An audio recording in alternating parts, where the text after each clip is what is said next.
সাল্লাল্লাহু আলাইহি ওয়াসাল্লাম আল্লাহর পক্ষ থেকে এমন কিছু বিশেষ সম্মান ও বৈশিষ্ট্য পেয়েছেন যা তার পূর্বের কোনো নবীকে দেওয়া হয়নি।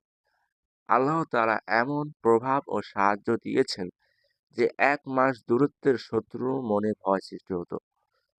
পুরো পৃথিবীকে তার জন্য পবিত্র ও নামাজের জন্য উপযুক্ত করা হয়েছে।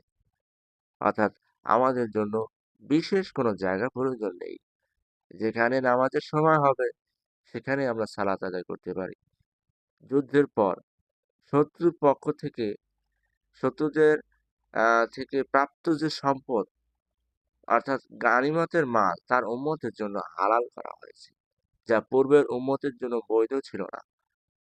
তাকে কিয়ামতের দিন শাফায়াত করার বিশেষ অধিকার দেওয়া হয়েছে, যার মাধ্যমে তিনি তার উম্মতের জন্য সুপারিশ করতে পারেন।